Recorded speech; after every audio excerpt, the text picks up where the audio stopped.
je souffre ici. Les enjeux de la 35e, déjà 35e journée de Ligue 1, il reste que 12 points à prendre pour l'OM, 15 pour Lyon, puisqu'on risque de leur en offrir 3 sur un plateau, mais ça c'est autre chose. Le calendrier pour commencer, Caen, puis Nice à domicile, puis le fameux Bordeaux-OM, et on terminera avec la réception de Bastia le samedi 20 mai. On va regarder le classement pour voir où est l'OM après cette opération nancéenne, où l'OM a ramené un point, je vous le rappelle. Lyon n'a pas bougé, hein, puisqu'ils ont perdu contre Monaco, et puis Bordeaux s'est imposé, donc a pris 3 points d'avance. Les Lyonnais qui ont donc un match en suspens, qui pourrait les porter jusqu'à 57 points. Voilà pour le point au classement, messieurs. On va regarder maintenant le calendrier de ces 3 équipes, l'OM, Lyon et Bordeaux, avec les matchs de Coupe d'Europe qui ont été rajoutés pour l'Olympique lyonnais, peut-être le Bastia-OL, si jamais éventuellement il est rejoué, qui pourrait sans doute se jouer au même moment que Monaco-SSE. Ça serait entre la 37e et la 38e journée. Messieurs, on constate aussi que Bordeaux a un déplacement à Dijon ce week-end, et que Lyon va à Angers, pendant que l'OM va à Caen. 3 déplacements dans des clubs de Ligue 1. Je dis clubs de Ligue 1 parce que c'est des clubs qui font vraiment pas rêver, mais c'est typique Ligue 1. Non, je pensais que... Dans le micro. Je pensais que... C'est con, oui. Avec ce coup de recevoir Nice et d'aller à Bordeaux, je pense qu'on a le calendrier le plus con.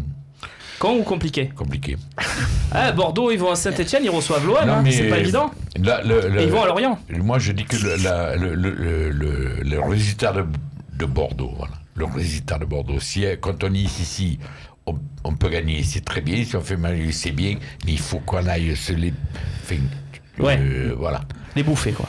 Voilà. Allez, on va regarder maintenant une projection, messieurs, pour voir ce que ça pourrait donner après cette journée. Les projections positives pour commencer.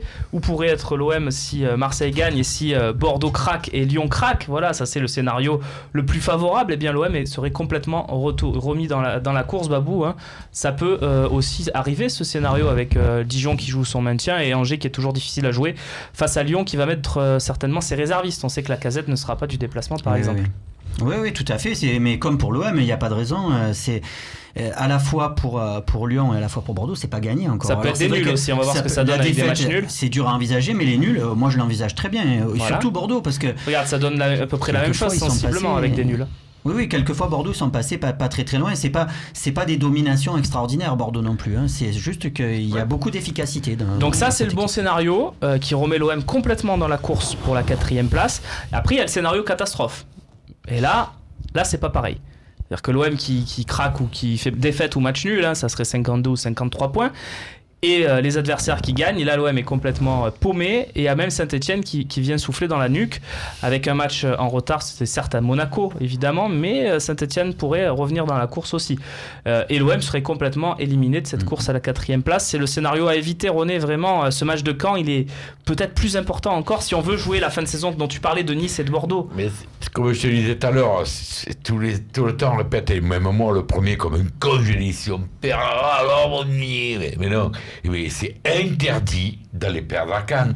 Alors j'ai beau le dire comme ça. Même un match nul, non? Ça serait... Dimanche, je vais retrouver à on a perdu comme... C'est interdit. Tu peux me faire la tête de la minute quand tu commences et que l'OM a perdu? Non, mais juste quand l'OM a perdu, écoute, il l'a fait assez souvent cette saison. Fais-moi la tête, s'il te plaît. Et ça dit tout le monde. Non, ça c'est quand on a gagné ça. Bon, allez, c'est pas grave. Non, on passe. mais tu sais, je veux dire, voilà, il faut vraiment ne pas avoir l'amour du maillot et une prise de conscience réelle des joueurs pour ne pas gagner à Caen. Je trouve qu'ils méritent qu'on les traite de tout le lendemain s'ils n'ont pas gagné à Caen. Surtout qu'il y a eu quelques faux pas là. Et que Caen est vraiment. Et que là on n'aura plus le choix. Mais tu as raison, voilà. Là où je suis d'accord avec toi, c'est que c'est peut-être pour moi le match le plus difficile des 4. Paradoxalement, quand on voit ce qu'on est capable de faire contre Saint-Etienne, moi je suis pas très inquiet pour le match à Bordeaux. C'était l'avis de Sébastien Ruggieri aussi lundi qui disait ce match est peut-être moi c'est celui-là qui va être le plus compliqué. On va regarder le classement une dernière fois, juste pour vous montrer aussi les effets sur l'OGC Nice, qui pourrait se retrouver au Vélodrome pour la 37e journée sans aucun enjeu. Ça peut compter aussi ça, Kevin, pour la 37e journée. On sait que la 36e, pardon, Nice pourrait se retrouver à 6 points du podium, de la fin des 2 premières places, avec la 3e place assurée. Tu penses que Il n'y ça a pas peut... moyen d'inviter chez Fonfon, là. C'est ça, exactement. On va voir si Ça ça pas aller à l'Olympe avant le match. Un joker, si on peut sortir un C'est joker à Nice-Paris, Marseille. là, le match de cette Et après, semaine. Je crois qu'en plus, il joue, oui, tout à fait. Donc ça pourrait...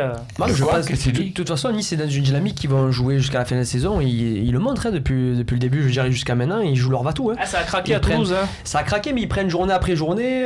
Après, voilà, ils ont pas le même effectif comme Monaco et Paris. Normalement, ça devrait rester, le championnat devrait rester dans cette position-là, Ok. en tout cas pour les 3 premières places. Ouais, mais évidemment. voilà. Après, Nice, hein. ils vont chercher quoi maintenant? Ils sont sûrs sur le podium. Et Voilà. c'est trop Ça dur dépend de ce match. de Ça passer veut dire les que deux. Tu veux dire qu'ils viennent en roue libre À au Vélodrome? vérifier. Je suis pas sûr, moi. À vérifier, mais si c'est bien Nice-Paris, comme je pense que c'est le cas ce week-end, c'est là où on va savoir si Nice joue encore quelque chose ou s'il joue plus rien. C'est ça, Nice-Paris ce week-end. Voilà, tout à fait. Messieurs, on passe tout de suite aux questions-réponses si vous le voulez bien. Tu veux, René? Mais absolument. Faites, maître, faites. Allons-y, questions-réponses.